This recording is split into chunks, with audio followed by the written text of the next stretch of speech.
Berdoa sebelum memasak dan memasak dengan hati.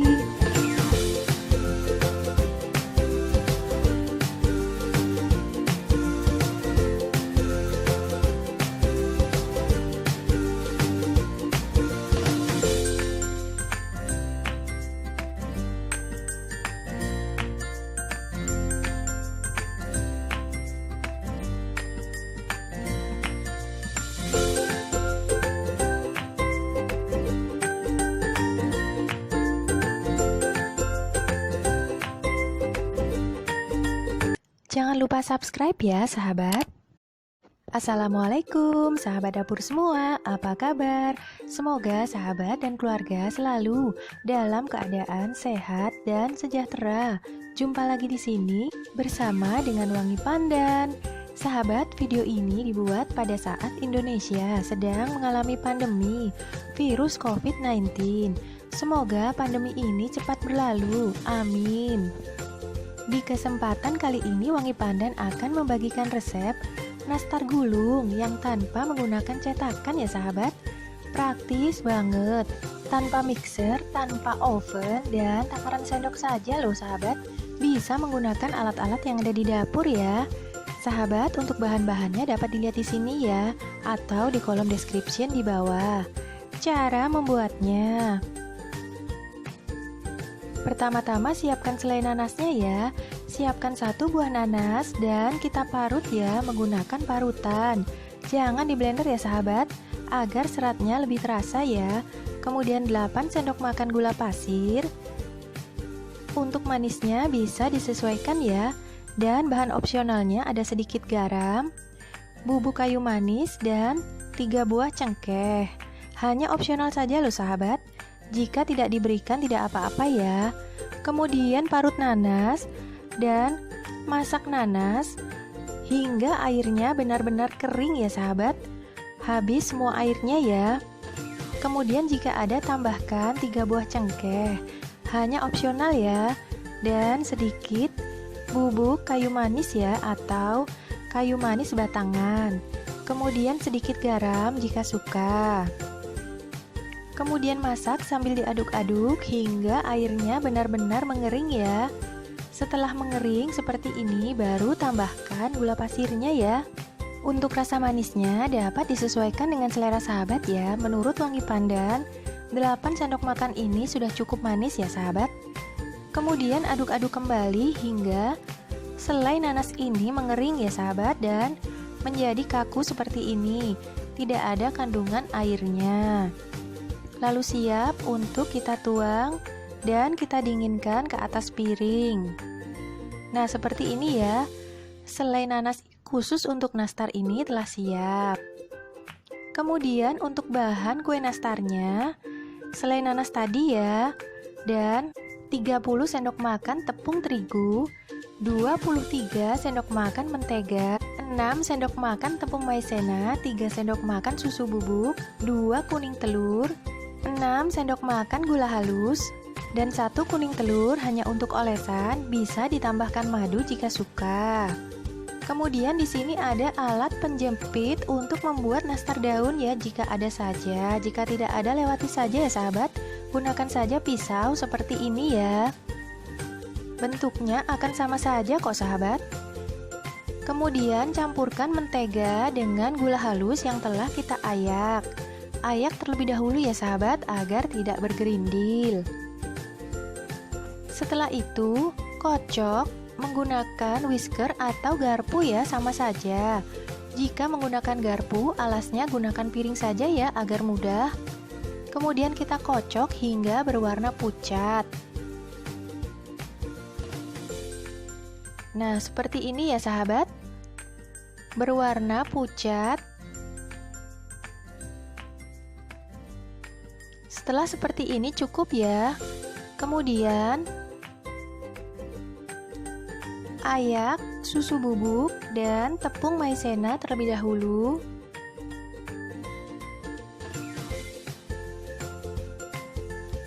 Kemudian tambahkan tepung terigu secara bertahap, sedikit demi sedikit sambil kita ayak dan kita aduk perlahan ya menggunakan tangan. Pastikan tangan kita telah dicuci dengan bersih ya sahabat. Atau gunakan sarung tangan plastik ya jika ada. Jika tidak ada, gunakan tangan saja ya. Zaman dahulu nenek kita juga membuat kue hanya menggunakan tangan saja ya, tanpa menggunakan sarung tangan plastik loh. Uleni adonan ini hingga benar-benar tercampur rata ya. Setelah berbentuk seperti ini, sebenarnya ini sudah bisa digunakan untuk membuat nastar tanpa telur ya sahabat. Namun di sini wangi pandan menggunakan telur ya. Kocok kuning telur, kemudian tuangkan ke dalam adonan. Kuning telur ini kita berikan terakhir ya sahabat, karena kita memanggangnya menggunakan teflon agar adonan nastarnya tidak bleber ya sahabat. Nah, kemudian campurkan hingga tercampur rata kembali ya. Jika menggunakan kuning telur, maka adonan ini akan terlihat lebih kuning dan lebih mengkilat ya sahabat, seperti ini ya. Siap untuk dibentuk. Kemudian untuk selai nanasnya kita bulat-bulatkan lonjong ya sahabat. Di sini wangi pandan menggunakan cetakan berupa sendok takar setengah sendok makan seperti ini ya. Bisa juga langsung dicomot ya sahabat, kemudian dibulatkan berbentuk lonjong. Nah, seperti ini ya. Melonjong.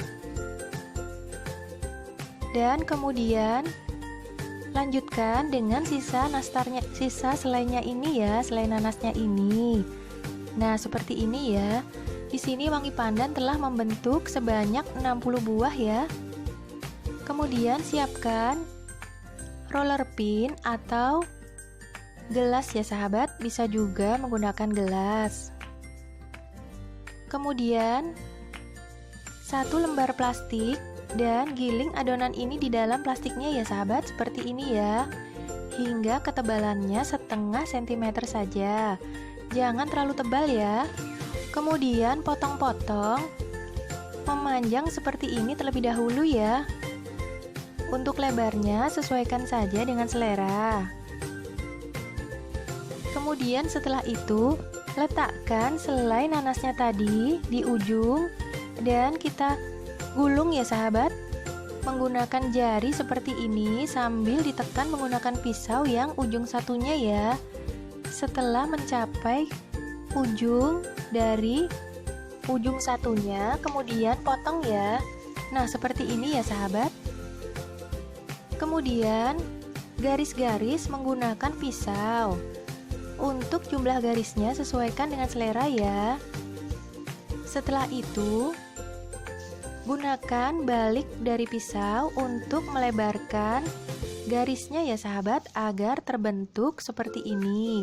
Karena jika tidak gunakan balik pisau ini, maka garisnya akan hilang ya pada saat kita oven ya, akan menipis ya sahabat. Jadi kita lebarkan menggunakan punggung pisau ya. Nah, praktis kan sahabat, tidak usah menggunakan cetakan, bahkan hasilnya lebih manis ya. Ulangi sekali lagi ya, gulung hingga mencapai ujung yang satunya tadi. Kemudian garis-garis menggunakan pisau. Dan di sini wangi pandan mencoba menggunakan penjepit nastar daun seperti ini ya. Namun jika telah dipanggang hasilnya tidak kelihatan loh sahabat, sama saja berupa garis-garis saja. Jadi lebih praktis menggunakan pisau ya. Lanjutkan hingga beberapa adonan ini terbentuk, lalu kita panggang terlebih dahulu ya. Karena kita menggunakan teflon, jadi jumlahnya tidak bisa banyak ya sahabat, sedikit-sedikit. Nah, seperti ini ya. Nanti gunakan saja pisau ya sahabat, karena penjepit dari nastar daun ini sama saja tidak berguna juga ya sahabat. Motifnya akan hilang, hanya berupa garis-garis saja. Nah, seperti ini ya. Setelah beberapa nastar kita hasilkan, dapat kita olesi menggunakan kuning telur yang telah dikocok. Bisa ditambahkan madu jika suka ya, agar warnanya lebih cantik. Namun jika tidak ada, lewati saja ya sahabat madunya ini. Kemudian kocok kembali hingga tercampur rata. dan lepas seperti ini ya sahabat. Lalu oleskan di permukaan nastar menggunakan kuas yang halus ya sahabat. Jika ada. Jika tidak ada, gunakan saja telunjuk loh sahabat, bisa juga. Oleskan secara perlahan ya, hingga seluruh permukaannya tertutup oleh kuning telur ini, agar tampilannya cantik ya, mengkilat. Nah seperti ini ya, setelah itu siap untuk kita panggang. Episode pertama ya sahabat, olesi permukaan saringan menggunakan sedikit saja mentega ya. Jangan terlalu banyak ya, agar kuenya tidak berminyak pada saat telah dingin nanti ya. Kemudian beri jarak. Dan siap untuk kita panggang. Nah sahabat, sebelumnya bantu Wangi Pandan ya untuk membangun channel ini dengan cara subscribe. Karena menurut dari keterangan YouTube ada beberapa pemirsa yang lupa untuk subscribe channel ini. Jangan lupa ya sahabat, subscribe itu gratis lama-lamanya kok.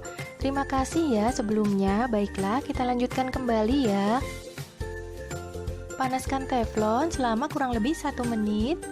Kemudian masukkan saringan ke dalam teflonnya secara hati-hati ya sahabat, karena teflonnya ini telah panas ya. Kemudian panggang selama 45 menit hingga 55 menit dengan menggunakan api yang kecil. Jangan api sedang ya sahabat, karena bawahnya bisa gosong. Kemudian apinya harus stabil, kecil terus ya. Dan jangan dibuka-buka selama 30 menit pertama. Setelah 45 menit seperti ini, dapat kita lihat bagian bawahnya ya sahabat. Jika warna bagian bawahnya telah berwarna coklat, tandanya kue kering ini telah matang ya. Cara mengecek kue kering adalah melihat bagian bawahnya ya. Jika berwarna coklat, tandanya telah matang. Sedangkan yang berwarna kecoklatan tua seperti ini adalah warna kuning telurnya ya sahabat, yang menetes di bagian bawah kuenya tadi. Nah seperti ini, 45 menit sepertinya sudah bisa ya. Nanti Wangi Pandan akan mencoba yang 55 menit ya, permukaannya akan berwarna lebih coklat. Nah ini yang 55 menit ya sahabat, permukaannya lebih coklat ya sahabat. Sesuaikan saja dengan selera sahabat, yang 45 menit atau 55 menit ya. Setelah seluruh nastar ini dipanggang, dapat ditopleskan setelah nastarnya dingin ya sahabat, agar tidak melempem ya. Nah sahabat, terima kasih banyak telah menyaksikan video ini. Semoga bermanfaat dan sampai jumpa.